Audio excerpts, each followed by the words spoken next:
Welcome to the Dragon's Library, your source for games, movies, shows, and more.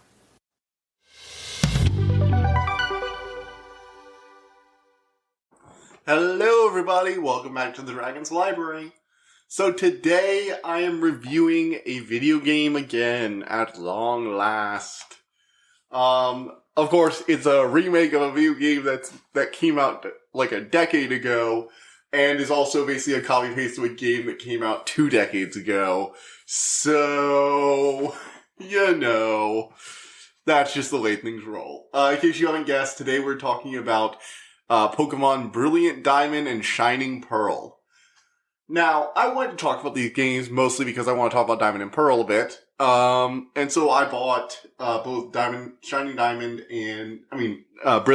and Shining Pearl. I'm going to trip up on that again, I just know it. And played through them. I attempted a Nuzlocke of Brilliant Diamond, but I ended up dying at the fighting type den. Marceline's gen, I think is her name, if I'm remembering correctly. Marceline's. I did finish my playthrough of Pearl though, and it's basically what I remember. All in all, pretty good games. Yeah, I call them some of the best generation of Pokemon. I really wish they had made these Platinum, but it's just a personal preference. There's not really much spoiler section for this, so it's just going to be mainly a single review. If you're worried about spoilers from a, 12-year-old game at this point, I mean, that's your problem, I feel like. But just be warned, there are spoilers for the game's plot if you care about the plot of a Pokemon game. If you're that kind of person. But, alright, so let's get on this. So, for those of you who don't know, Pokemon Diamond and Pearl was released as the 4th generation of Pokemon games. It was a launch title for the original Nintendo DS. And it was basically my childhood. I played through Diamond, Pearl, and Platinum multiple times with Diamond and Pearl, not multiple times with Platinum. I only played through Platinum once. No, I did. No, I did play through it twice. I had an action replay back in the day, so I could save states. That's how I played through it twice. And yeah, they were really good Pokemon games. A great balance of Pokemon. You had cool new evolutions for returning Pokemon, and wonderful new designs. It was probably the last. It probably had some of the most interesting designs, and it also took the Pokemon scale of evil gang uses a Pokemon for nefarious world domination purposes to the very limits by having you confront the gods of space and time itself, and eventually the antimatter universe, and even the god of Pokemon itself, Arceus. Or Arceus, I always differ on how you pronounce that. The problem is, after this game series, so right after Pokemon Diamond and Pearl, you had Pokemon Black and White, which had scaled the Pokemon down to sort of forces of nature, like in Gen 3, with more of a Pokemon civil rights and ancient legends and myths thing. More reminiscent of the scale in 3, because once you get to I'm dealing with the forces of time and space and reality, scale and threat level ceases to really matter. It's hard to scale up from there, and I would argue they didn't really scale up, they didn't scale up the threat until Sun and Moon years later. That's a whole nother topic. But Pokemon Gen 4 has always been my little baby. Now, the first Pokemon game I ever played was Pokemon Yellow on a friend's Game Boy on the playground. The first Pokemon game I ever owned was Pokemon Emerald. But Pokemon Diamond, Diamond was one of my gateways. And Pokemon Platinum, I didn't actually get DS till a while. My brother got one, which I'm a bit salty about. I won't lie. And he had Diamond. He didn't know what the hell he was doing. But once Platinum came out, I got a hold of a DS, and join in pretty quickly. My brother got tired of Pokemon Diamond and gave me the game and trade for something else a long time ago. So I own his copy of Diamond. I promptly deleted his horrible save file. But, yeah. So I have a long history with these games. Now, Pokemon Diamond and Pearl had a few minor differences between Platinum. There were some Pokemon, unique to each game version. There were also differences in the progression path and certain areas that you could and could not reach. For example, in Platinum, you could easily reach a Gible under the Cycling Road without the Strength TM, which you need to access that same area in Diamond and Pearl. Those options hold. Basically, these are straight copy-paste of Diamond and Pearl, changing maybe 2 or 3 things gameplay-wise. The rest of the changes are mostly graphical. However, there are the retroactive changes that come from it being a newer Pokemon game. These are things like the fact that Fairy type is a new move, or the fact that Leech Life isn't a garbage move anymore and Zubat doesn't learn it early. Yeah, for those of you who've been out of Pokemon for a while, turns out Leech Life is now actually a decent move. Like, it's not, amazing or anything, but it's, not garbage anymore. But Zubat doesn't learn it until it knows way better moves anyway, so it's, still redundant. In case you were wondering, yes, Leech Life is still redundant, even though it's a better move on average now. But, yeah. With that all out of the way and context established, let's get into the technical details. Alright, I'm just gonna be frank with you. I don't like the new art style. There, I said it. So, this new Pokemon game, now I actually liked the Let's Go Pokemon, Let's Go Eevee, and Let's Go Pikachu art style. I liked the realistically proportioned humans, and I liked the Pokemon around them, in proportion to them. I liked that world, I liked that art style. It looked to me like Pokemon should look like it's a 3D game. Pokemon Diamond, Shining Diamond, Brilliant Diamond and Shining Pearl. I knew I was gonna mess that up again.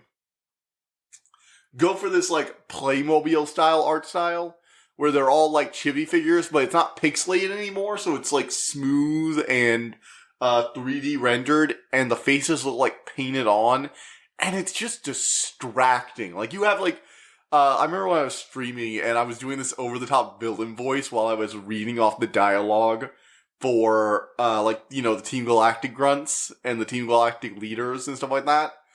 And I just started, laughing because they just look so ridiculous. I can't take this, threatening dialogue seriously coming out of, a Playmobil figure. It's just, it's too absurd. And the character's just, I don't know what it is about it. It just looks cheap. It looks like cheap plastic. That's what I'm trying to say. And I hate it. And considering it's one of the only major changes to the game, it has to be worth mentioning. And the thing is, the art style is fine when it's rendering buildings, when it's rendering water, when it's rendering the terrain. It's just the people. It looks atrocious. So yeah, that's one major thing on there. I preferred the art style from Diamond and Pearl. If you were gonna put this low effort into making the models, it would have been better just to port it as a straight 2D game. I think that would have been perfectly acceptable, porting it as a straight 2D game. That's just my opinion, but that is the opinion I will put out there. Now, there are a handful of minor gameplay differences.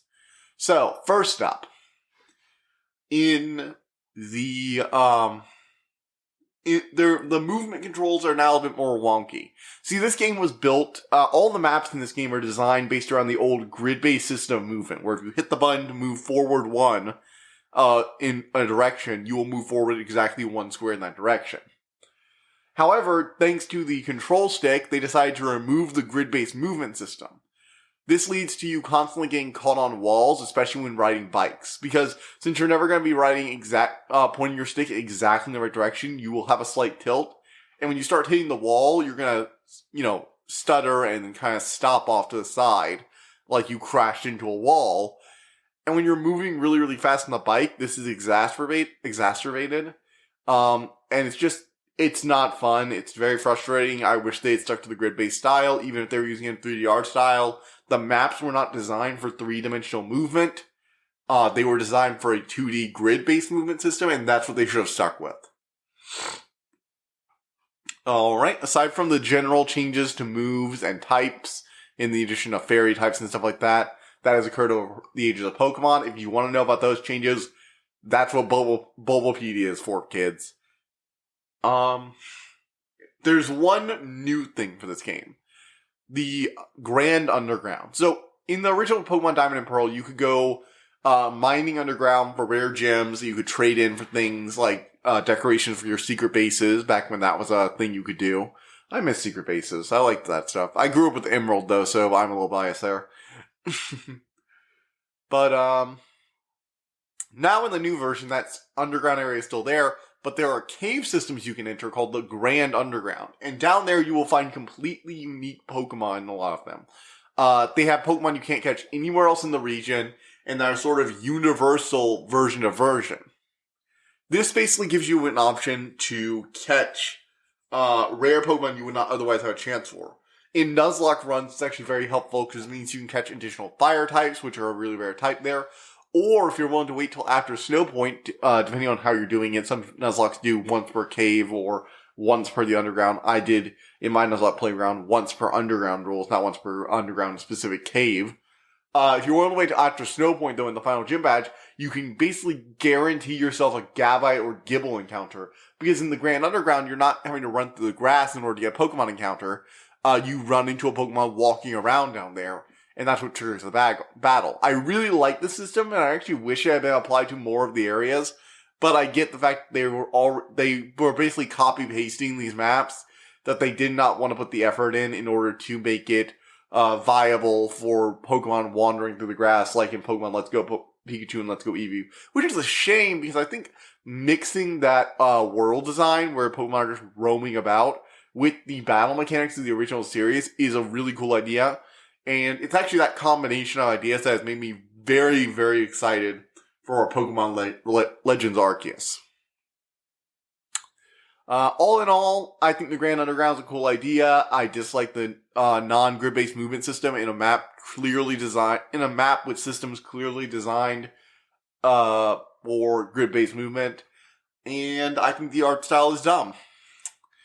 So yeah. All in all, I'm not really sure how to rate this. I'd say probably like a 6 or a 7 out of 10. That probably, actually more like a 5 or a 6 out of 10. That makes me sound really down on it. I actually really enjoyed it because it's hard to find a good place to play Diamond and Pearl these days. I mean, I have access to the game on like my DS, and even I find it hard to bring it all out and start playing them, because you need to make sure you have your DS chargers everywhere. You need to make sure you have all the games. You need to make sure you're not overwriting old save files, because those games were on cartridges that can only have one save. There's a lot of work put into pulling out old games that remasters allow you to avoid. However, I do think this remaster is, in many ways, a strict downgrade. For example, there's no platinum at all, which, is an automatic downgrade in my books. The art style, like I said, is not as good. The non-grid-based movement does make it clunkier to move around in. And I don't know, there's just something not the same about it, in the sense that it keeps all the Pokemon type changes and move changes that we've experienced over the last few years.